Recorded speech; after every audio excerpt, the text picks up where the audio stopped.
Hello बच्चों, कैसे हो आप। तो चलिए हम आगे का पाठ कंटिन्यू करते हैं।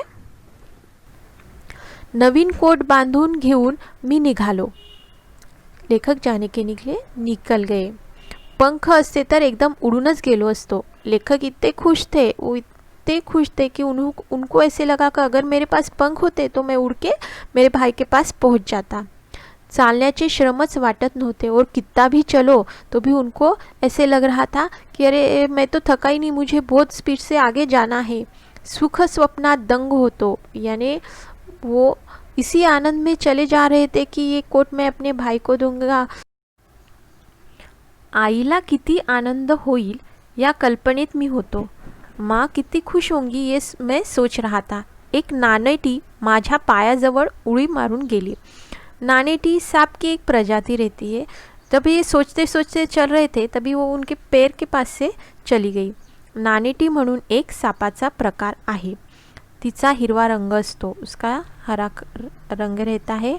नानेटी उड्या मारत जाती, वैसे थोड़ी जंप करके चलती है। मला जरा भीती वाटली। लेखक तब डर गए। जपून चालू लागलो। फिर वो देख देख के चलने लगे। पिसईचा पर्या दुथडी भरून वाहत होता। पिसईचा पर्या ये एक नदी का छोटा रूप, यानी उसे ओढ़ा कहते हैं।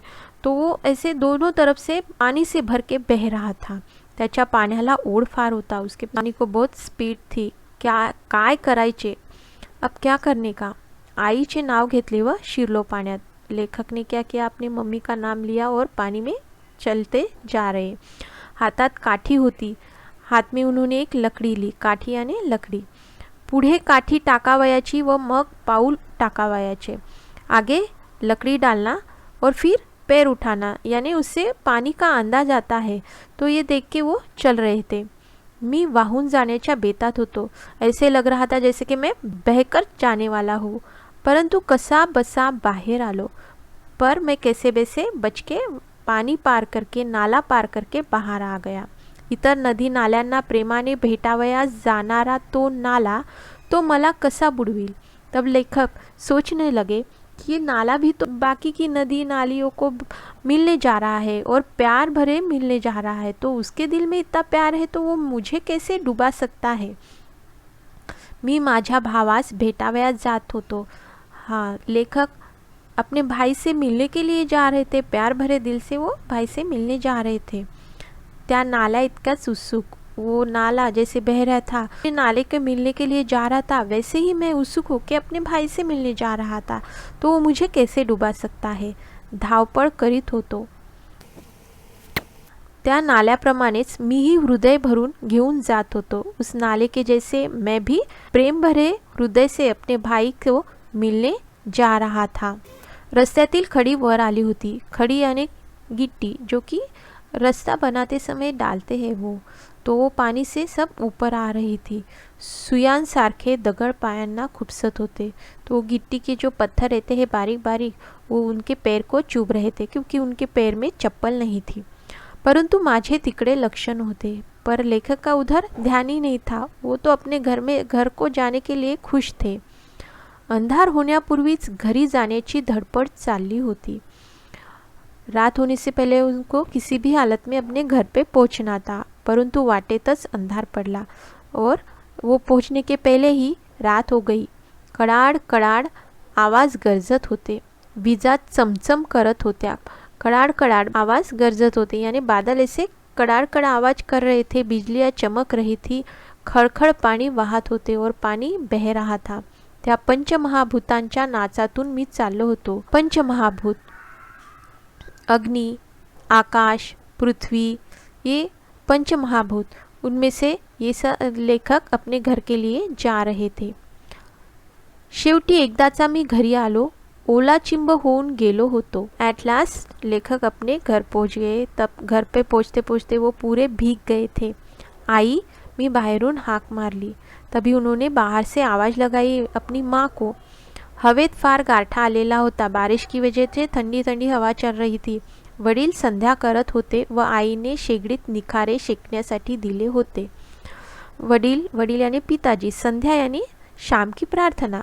वो उनके पिताजी शाम के समय भगवान की प्रार्थना कर रहे थे और उनकी माताजी शेगडीत निखारे शेकण्यासाठी दिले होते, यानी उनकी माताजी चूल्हे पे निखारे यानी जलते हुए कोयले उन्होंने रखे हुए थे ताकि वो खाना पका सके।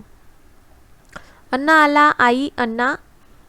धाकट्या भावाने दार उघडले। दोघे लहान भाऊ भेटले तो उनके छोटे भाई को उनकी आवाज़ आई तो उन्होंने दरवाज़ा खोला और अण्णा आला, अण्णा यानी बड़ा भाई, उसका नाम लेके उन्होंने माँ को बोला कि भाई आ गया है और दोनों भाई लेखक से मिल गए।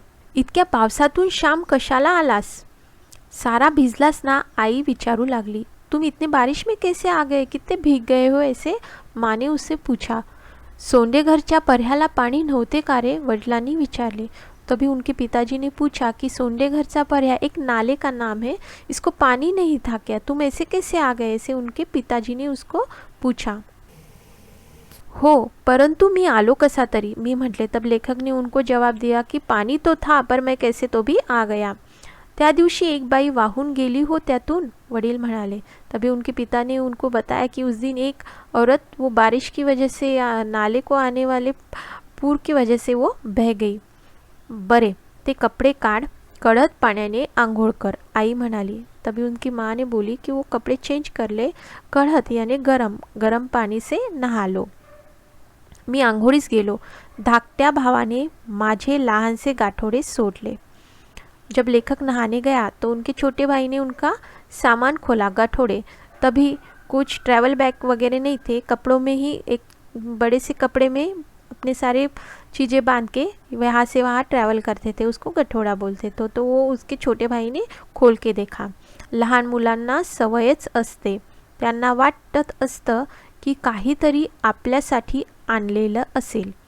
छोटे बच्चों को आदत ही रहती है, कोई ऐसे आया तो उनको ऐसे लगता है कि हमारे लिए कुछ तो भी लाया है, तो उसकी वजह से उसके भाई ने ये खोल के देखा था। परंतु मी माझ्या भावंडास काय आणणार? कोणता खाऊ आणणार? कोणते खेळणे आणणार? कोणते रंगीत चित्रांचे पुस्तक देणार? मी गरीब होतो। तभी लेखक सोचते हैं, खुद ही मन में विचार करते हैं कि मैं उनके लिए क्या ला सकता हूँ। मैं ना कुछ खाने के लिए ला सकता हूँ, ना खिलौने ला सकता हूँ, ना कुछ किताबें ला सकता हूँ, क्योंकि मैं गरीब हूँ, मेरे पास पैसे नहीं हैं। परंतु माझ्या भावास त्या गठोड्यात काहीतरी सापडले। उनके भाई को कुछ तो भी मिल गया। त्यात कोट सापडला। हाँ, उसको वो कोट मिल गया, नवीन कोट, नया सिलाया हुआ कोट। तो कोट नव्हता, ते हृदय होते, ते प्रेम होते, ती आईची फलद्रूप झालेली शिकवण होती। वो कोट नहीं था, वो क्या था? वो प्रेम था भाई के लिए, एक भाई का दूसरे भाई के लिए प्रेम था। वो आईची फलद्रूप आलेली शिकवण थी। वो उसकी माँ ने उन्हें जो शिक्षा दी थी भाई भाई प्यार से रहने की, वो शिक्षा फलद्रूप हो गई थी, यानी वो पूरा हो गई थी, वो हमने अपने आचरण में लाई थी। ऐसी वो शिक्षा वो कोट नहीं था, वो तो प्यार था। अण्णा, हा लहानसा कोट कोणाचा? हा नवीन कोट कोणाला रे? धाकटा भाऊ कोट घेऊन मजजवळ येऊन विचारू लागला। छोटा भाई उसके पास वो कोट लेके आया और वो पूछने लगा कि ये किसका कोट है। मग सांगेन, घरात जा घेऊन, मी म्हटले। फिर मैंने उसको बोला कि इसको घर में लेके जा, मैं बाद में बताता हूँ। तब भाई ने क्या किया, वो माँ के पास लेके गया और वो बोलने लगा कि आई, हा बघ कोट, हा काही अण्णाच्या अंगाचा नाही, हा मला आणलाय। होय आई, धाकटा भाऊ आईला विचारू लागला। तो वो भाई अपनी माँ को पूछने लगा कि ये कोट तो भाई के नाप का नहीं लगता, तो शायद ये भाई ने मेरे लिए लाया है। हाँ, मुझे ऐसे ही लगता है कि ये कोट भाई ने मेरे लिए लाया है। आई ने कोरडे धोतर दिले, मी चुलीजवळ शेकत बसलो। माँ ने नहाने के बाद आंग पोछने के लिए कपड़ा दिया। फिर मैं चूल्हे के पास थोड़ा गर्म हवा लेने, गरमास पैदा करने के लिए बैठ गया। आई म्हणाली, श्याम, हा कोणाचा कोट? तब माँ ने मुझे पूछा कि ये किसका कोट है। मोरू जोशांकडे कार्य द्यावयाचा आहे। मोरू जोशी उनके गाव का एक लड़का कपातल्या मुक्याने पाठवला असेल, वडील म्हणाले।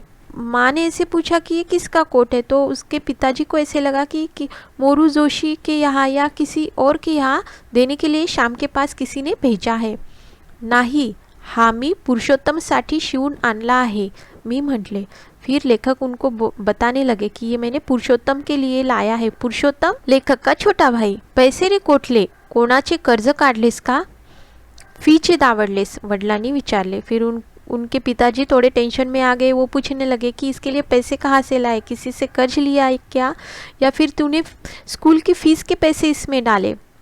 कोणाच्या पैशांना हात तर नाही लावलास ना, आईने कातर स्वरात विचारले. कातर यानी बहुत चिंतातुर होकर उसके माँ ने ऐसे पूछा कि किसी के पैसे तो नहीं लिए तुमने? आई, मी कर्ज काढले नाही, चोरलेही नाही, फीचेही खर्चिले नाही, मी म्हटलो. तभी लेखक ने उनको बताया कि मैंने कर्ज नहीं लिया, मैंने किसी की चोरी नहीं की और फी के लिए स्कूल की फीस भी इसमें नहीं खर्च की है. मग उधार का शिवून आणला श्याम, वडिलांनी विचारले. फिर उसके पिताजी ने पूछा कि तुमने किसी से पैसे लेके सीके लाया क्या? भाऊ, तुम्ही मला खाऊला आना 2 आणे देत असात ते मी जमविले. फिर उन्होंने बताया कि तुम जो मुझे खाने के लिए जो पैसे देते थे, पॉकेट मनी देते थे, वो मैंने जमा की. गेल्या 2-3 महिन्यांचे सारे जमवले और 2-3 महीने के पैसे मैंने जमा किए हैं. त्यातून हा कोट शिवून आणला, उसमें से ये कोट सिलाया है. आई म्हणत असे, तुझे अण्णा दादा मोठे होतील मग पुरुषोत्तमला नवीन शिवतील कोट. जब माँ भाई से कहती थी कि तेरे बड़े भाई बड़ा होंगे फिर वो तुम्हारे लिए कोट सिलाएंगे, ये मैंने सुना था. मी मनात ठरविले होते की येताना त्यांच्यासाठी नवीन कोट आणावयाचा. तभी मैंने मन में निश्चय कर लिया था कि इस बार मैं अपने भाई के लिए कोट लेकर ही आऊँगा. पुरुषोत्तम, बघ तुला होतो का, मी म्हटले. फिर मैंने वो भाई को दिया और उसको पहनने के लिए बोला और उसको बोला कि देख तुझे होता की नहीं. अण्णा, हा बघ छान होतो आणि आतला खिसा. आता माझी पेन्सिल हरवणार नाही. आई, बघ. पुरुषोत्तम आईला दाखवू लागला. तब उसके छोटा भाई ने वो पहन के देखा, उसको अच्छे से हो गया और वो छोटा भाई बहुत खुश हो गया और वो खुशी से उछलने लगा और उसने वो माँ को दिखाया और भाई को बोलने लगा कि देख कितना अच्छा हो रहा है, इसको अंदर से पॉकेट भी है और अब मैं इसमें मेरी पेंसिल रखूँगा जिससे कि मेरी पेंसिल गुम नहीं होंगी. उसका छोटा भाई ये देख के बहुत खुश हो गया. मी सांगितलेली हकीकत ऐकून आईला गहीवर आला. मैंने जो बताया वो सुनकर मेरी माँ उसको मुझे देख के बहुत प्यार आ गया. वो ऐसे सोचने लगी कि मेरी शिक्षा फलद्रूप हो गई, मेरी शिक्षा यहाँ पे कामयाब हो गई. ती म्हणाली, श्याम, तू वयाने मोठा नाहीस, पैशाने मोठा नाहीस, शिकून मोठा नाहीस, परंतु मनाने मोठा आजच झालास हो. उसकी माँ मन ही मन में बहुत खुश हो गई कि मेरा छोटा बेटा बड़ा हो गया. वो माँ शाम को बोलने लगी कि बेटा तू अभी बड़ा नहीं हुआ है, तेरे पास पैसे भी नहीं है, तूने तेरी पढ़ाई भी ख़त्म नहीं की है, परंतु तू आज अपने मन से हृदय से बड़ा हो गया है. हेच प्रेम बाळांनो पुढेही ठेवा. ऐसे ही प्यार से तुम आगे भी रहो, एक दूसरे का साथ दो. या प्रेमावर कोणाची दृष्ट नको पडाया. ये तुम्हारे भाई भाई का प्यार है, इसको किसी की नजर नहीं लगनी चाहिए. वडिलांनीही माझ्या पाठीवरून हात फिरवला. ते बोलले नाही, त्या हात फिरवण्यातच सारे बोलणे होते, साऱ्या स्मृती होत्या. तब ये देख के उनके पिताजी, उनको भी शाम का बहुत गर्व महसूस हुआ. उन्होंने उसके पीठ पे से हाथ फेरा. उन्होंने कुछ बोला नहीं, पर उन्होंने जो हाथ फेरा था उसमें ही शाम को सब समझ में आ गया था कि ये मुझे कितना प्यार करते हैं, आज इनको मेरे पे कितना अभिमान है. ह्या साऱ्या स्मृति होत्या. ये सब क्या है? स्मृति यानी आठवणी. ये सब पुरानी यादें थी जो कि शाम को याद आ रही थी और उन्होंने अपने पाठ में लिखी थी. तो बच्चों, ये हो गया मराठी का सेकंड लेसन, शामचे बंधु प्रेम. तो इस पाठ से हमें सीख मिलती है कि एक दूसरे से प्रेम से प्यार से रहना चाहिए, एक दूसरे का ख्याल रखना चाहिए. आज छोटा होके भी शाम बड़ा हो गया था. अपने हृदय से, मन से वो अपने छोटे भाई से प्यार करता था और उसके लिए वो बड़ा भाई बन गया था. तो बच्चों, आपको कैसे लगा ये पाठ हमें ज़रूर बताना. चलो फिर मिलते हैं.